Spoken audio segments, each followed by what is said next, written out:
তো আজকে আমরা দেখব ভারতের অর্থনৈতিক পরিবেশ, যেখানের মধ্যে অনেকগুলো তো ভাগ আমরা আগের দিন দেখলাম এবং আজকে আমরা দেখব ভারতের শিল্প।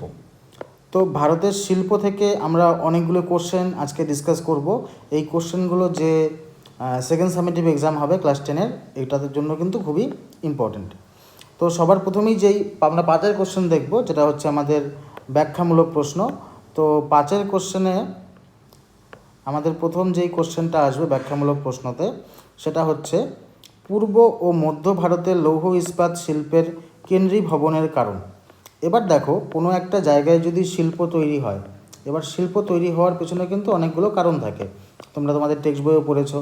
তার মধ্যে অন্যতম বড় যেটা কারণ থাকে সেটা হচ্ছে যে শ্রমিক। কারণ শ্রমিক যদি না থাকে তাহলে শিল্প কেমন করে করবো। তো এটার উত্তর যখন লিখবো, প্রথমে তো একটা ইন্ট্রো দেবো যে লৌহ ইস্পাত শিল্প কী, ঠিক আছে। সেটা দেওয়ার পর লৌহ ইস্পাত শিল্প গড়ে ওঠার পেছনে যে কারণগুলো হলো সেটাকে পয়েন্ট করে লিখবো। তো শ্রমিক একটা পয়েন্ট হয়ে গেলো, যে শ্রমিকের সহজলভ্যতা, ঠিক আছে, যেটা পূর্ব ও মধ্য ভারতে প্রচুর শ্রমিক পাওয়া যায়, কারণ সেই জায়গাটাতে আমাদের জনসংখ্যা মোটামুটি ভালোই, তাহলে সেখানে শ্রমিকের কোনো সমস্যা নেই। 1 নম্বর শ্রমিক হয়ে গেল। 2 নম্বর হচ্ছে জলসম্পদ, অর্থাৎ সেখানে কিন্তু আমরা নদী, অনেক নদী পাই, দামোদর নদী পাই, ঠিক আছে। তারপরে আমরা যেটা হচ্ছে সুবর্ণরেখা নদী, যেটা হচ্ছে আমাদের টাটা টিসকো স্টিল প্ল্যান্ট আছে, তার পাশ দিয়ে সুবর্ণরেখা নদী চলে গেছে। তো জলসম্পদ আরেকটা পয়েন্ট হয়ে গেল। 3rd পয়েন্টের মধ্যে আমাদের আসবে যেরকম তোমার হচ্ছে যোগাযোগ ব্যবস্থা, মানে রাস্তাঘাট, ঠিক আছে। তো এই যোগাযোগ ব্যবস্থা যেটা আছে, এটা একটা পয়েন্ট হয়ে গেল। 4 নম্বর পয়েন্ট যদি দেই, সেটা হচ্ছে কাঁচামাল। কাঁচামাল যেরকম লৌহ ইস্পাত শিল্পে কাঁচামাল কী হবে, সেখানে হবে হচ্ছে তোমার লোহা আর হচ্ছে কয়লা, কারণ লোহাটাকে গলাতে হবে, গলাতে গেলে কয়লা লাগবে। তো এই পূর্ব মধ্য ভারতে কিন্তু কয়লা প্রচুর পাওয়া যায়। এখানে কোন রাজ্যগুলো আছে, আমরা যদি একটু ভারতের ম্যাপটা দেখি তাহলে আমরা খুব ভালো করে বুঝতে পারবো যে এই পূর্ব ও মধ্য ভারতে আমাদের জায়গাগুলোর মধ্যে যেরকম হচ্ছে আমাদের এই রাজ্যগুলো কিন্তু আসবে। এখান থেকে যদি রাজ্যগুলোকে দেখি আমরা, সেখানে আমাদের ছত্তিশগড় আছে, আমাদের ঝাড়খণ্ড আছে, উড়িষ্যা আছে। এই রাজ্যগুলো, পশ্চিমবঙ্গেরও পশ্চিম ভাগটা আছে যেখানে দুর্গাপুর শিল্পাঞ্চল আছে। তো এই চত্বরটাতে কিন্তু আমাদের অনেক মানে কাঁচামালের কিন্তু মানে সহজলভ্যতা আছে, অর্থাৎ এখানে কিন্তু আমরা কয়লাও পাই, লোহাও পাই। এবং এছাড়াও আরেকটা পয়েন্ট হচ্ছে মূলধন, ঠিক আছে। তো মূলধনও কিন্তু আমাদের লাগবে, মানে ইনভেস্ট যারা করবে বিজনেসগুলোতে, ঠিক আছে। তো মূলধন, এছাড়া আরও অনেক পয়েন্ট হয়, ঠিক আছে। তোমার হচ্ছে টেকনোলজি, ঠিক আছে। টেকনোলজি বলতে গেলে তোমার হচ্ছে যেটাকে বাংলায় বলা যায়, টেকনোলজিকে বাংলায় যেটা আমরা বলতে পারি যে হচ্ছে কী বলবো এটাকে, বাংলায় কী বলে টেকনোলজিকে? প্রযুক্তি, ঠিক আছে, প্রযুক্তিবিদ্যা, ঠিক আছে, এই জিনিসগুলো। তো আমার যেহেতু 5 নম্বরের কোশ্চেন, তাই তোমরা একটা জিনিস এনশিওর করবে যে যত নম্বরের কোশ্চেন অতগুলো পয়েন্ট যেন মিনিমাম থাকে। 5 নম্বরের কোশ্চেন 5টা পয়েন্ট যেন থাকে, তাহলেই হবে। তাহলে শিল্পটা আমরা দেখলাম। একইভাবে পশ্চিম ভারতে পেট্রো রসায়ন শিল্প। এবার দেখো, পশ্চিম ভারত যদি আলোচনা করি, এর মধ্যে কয়েকটা রাজ্য আমাদের আসে, যার মধ্যে আমাদের আসছে হচ্ছে গুজরাট আর হচ্ছে মহারাষ্ট্র। এই দুটো রাজ্য মেনলি আছে। এবার এইখানে দেখো, এই বম্বে হাই বলে একটা পেট্রো উৎপাদন কেন্দ্র আছে। তারপরে গুজরাটের আঙ্কেলেশ্বর, ঠিক আছে, এরকম কয়েকটা জায়গা আছে যেখানে পেট্রোল কিনতে হয়। যেরকম রিলায়েন্সের সবথেকে বড় পরিশোধনাগার যেটা আছে জামনগর, সেই জায়গাটা। তো এই জায়গাগুলোতে কিন্তু পেট্রো রসায়ন শিল্প উন্নত হয়েছে, বিকজ এখানে এই কারণগুলি সেম কারণগুলিই বলবো, যে এখানে শ্রমিক আছে, এটা কিন্তু কোনো চেঞ্জ হবে না, শ্রমিক এখানে পাওয়া যায়। তারপর জলসম্পদও আছে, যোগাযোগ ব্যবস্থা আছে, কাঁচামাল আছে। কাঁচামাল বলতে পেট্রো রসায়ন শিল্পের কাঁচামাল হলো পেট্রোল, যেটা আমরা মহারাষ্ট্রের মুম্বাই হাই থেকে পাই, সমুদ্রের মাঝখান থেকে পেট্রোল তোলা হয়, ঠিক আছে। তারপর মূলধন, প্রযুক্তিবিদ্যা, এই জিনিসগুলো কিন্তু আমরা এই জায়গাটাতে পাই। তো একইভাবে তাহলে বোঝা গেল লৌহ ইস্পাত শিল্প, পেট্রো রসায়ন শিল্প। একইভাবে মোটর গাড়ি শিল্প। মোটর গাড়ি শিল্প একই জিনিস লাগবে, শ্রমিক লাগবে, জলসম্পদ লাগবে। এগুলো একটু কমন সেন্সের ব্যাপার। এই কমন সেন্সগুলো অ্যাপ্লাই করলে কিন্তু এগুলোকে অত মুখস্থ করতে হয় না, জাস্ট পয়েন্টগুলো মনে রাখলে কিন্তু নিজের ভাষায় আরামসে লেখা যায়, ঠিক আছে। তো 5-এর কোশ্চেনের মধ্যে এই 3টা জিনিস আমরা ভালো করে দেখব, যেটা হচ্ছে ভারতের লৌহ ইস্পাত শিল্প পূর্ব ও মধ্য ভারতে, পশ্চিম ভারতে পেট্রো রসায়ন শিল্প, আর হচ্ছে ভারতের মোটর গাড়ি শিল্প।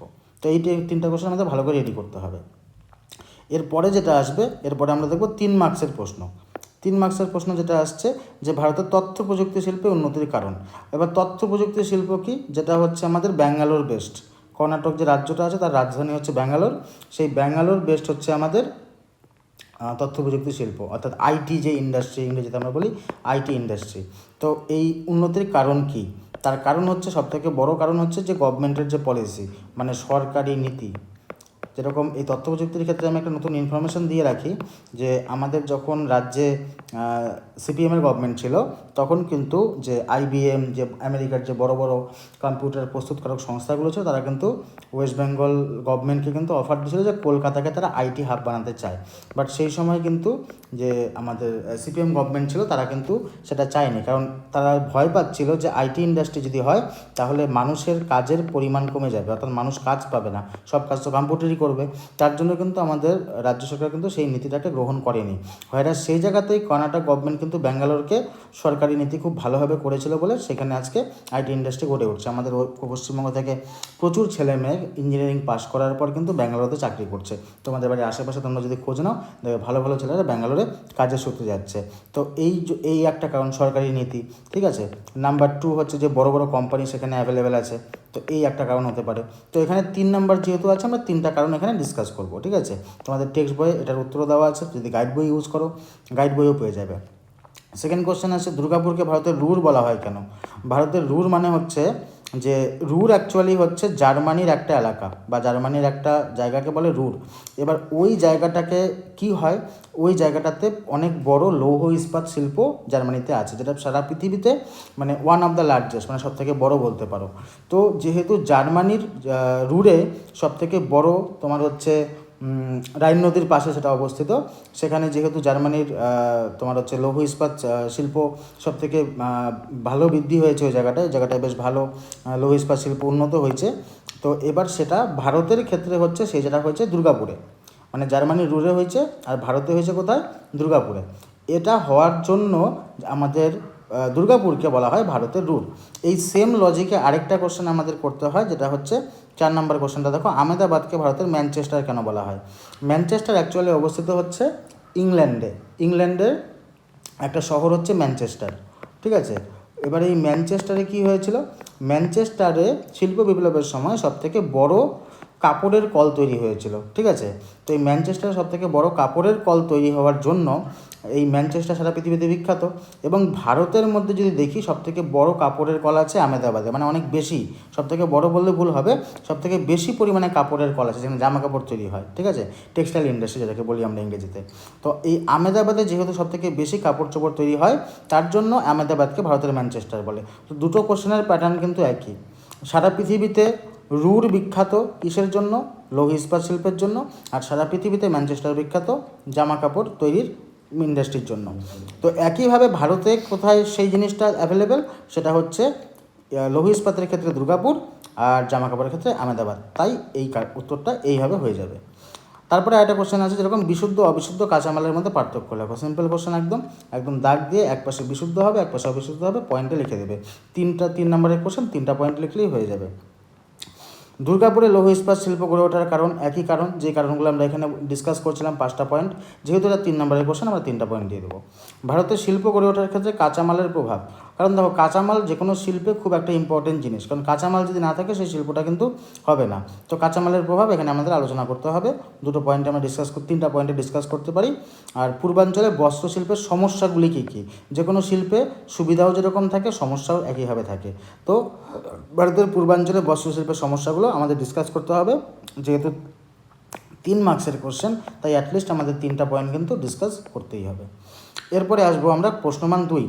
প্রশ্নমান 2-এর ক্ষেত্রে আমাদের অনেকগুলো কোশ্চেন আছে। এখানে আমাদের যে প্রথম কোশ্চেনটা আছে সেটা হচ্ছে, শিকড় আলগা বা অস্থাণু শিল্প কাকে বলে? শিকড় আলগা মানে যার গোড়া শক্ত না, এরকম কনসেপ্টের উপরে এই উত্তরটা লিখতে হবে। 2-এর কোশ্চেন, 2-3 লাইনের মধ্যে আনসারটা কমপ্লিট করবে। পেট্রোরসায়ন শিল্পকে শিল্পদানব বলা হয় কেন?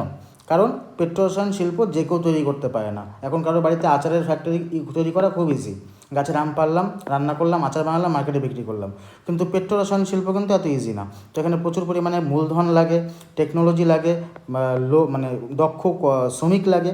তো এই জিনিসগুলো লাগার জন্য এটা শিল্পদানব বলা হয়। ঠিক আছে, আউটসোর্সিং কি? আউটসোর্সিং একটা খুব ভালো কনসেপ্ট। সাপোজ মনে করো তুমি একটা কোম্পানি খুলেছো, এবার তোমার কোম্পানিতে তুমি সাপোজ মনে করো যে বিভিন্ন স্কুলের স্টুডেন্টদের প্রজেক্ট তুমি রেডি করে দাও, এটা তোমার কাজ, তোমার কোম্পানির কাজ।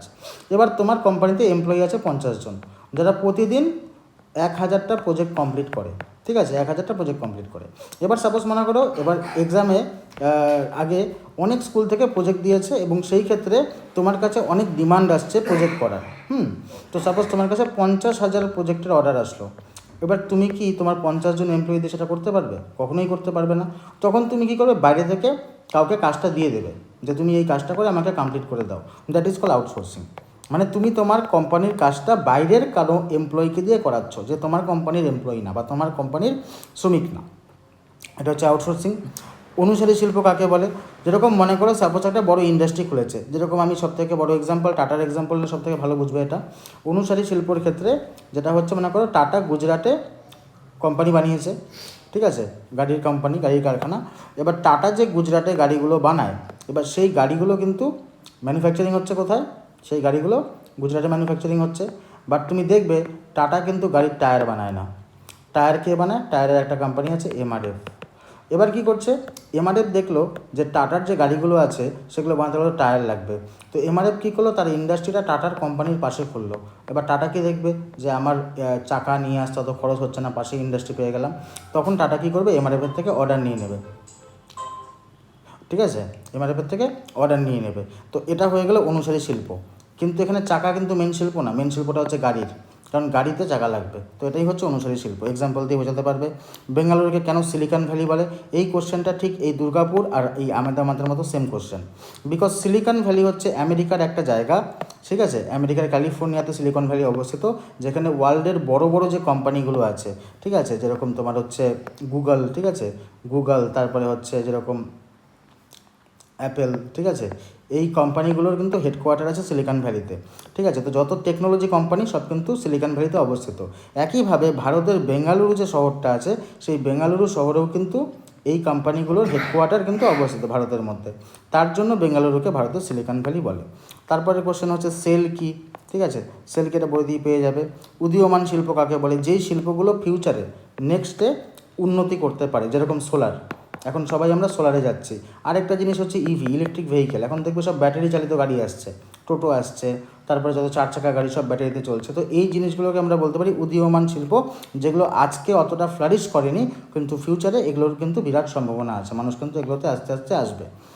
লৌহ ইস্পাত শিল্পের কাঁচামাল কি? খুবই সোজা, যেটা হচ্ছে আমাদের আকরিক লোহা আর হচ্ছে কয়লা, এই দুটোই মেন কাঁচামাল, ঠিক আছে। তো সেটা ডিসকাস করে দেবে। তো এই প্রশ্নগুলো কিন্তু আমাদের আজকের ক্লাসে ডিসকাস করলাম। এই প্রশ্নগুলো কিন্তু তোমাদের যে আপকামিং যে এক্সামটা আসছে, সেকেন্ড সামেটিভ এক্সাম, এই এক্সামের জন্য কিন্তু এই প্রশ্নগুলো খুবই ইম্পর্টেন্ট, ঠিক আছে। তো এই কোশ্চেনগুলো তোমরা যদি বাড়িতে ভালো করে প্র্যাকটিস করো, তো আমার মনে হয় এক্সামে তোমরা খুব ভালোই কমন পাবে। এবং খালি কমনের ভরসায় বসে থাকলে হবে না। আমাদের ওয়েস্ট বেঙ্গলের কালচারটা বাজে হয়ে গেছে, খালি কমনের ভরসায় সবাই বসে থাকে। আমার মতে পুরো বইটাই পড়বে, কিন্তু এই প্রশ্নগুলোতে, সব প্রশ্নই পড়বে, এই প্রশ্নগুলোতে আলাদা করে বেশি একটু এক্সট্রা এফোর্ট দেবে। তাহলে পরেই আশা করি তোমাদের নেক্সট এক্সামটা ভালো হবে। আজকে এতটুকুই, আবার দেখা হচ্ছে নেক্সট ভিডিওতে।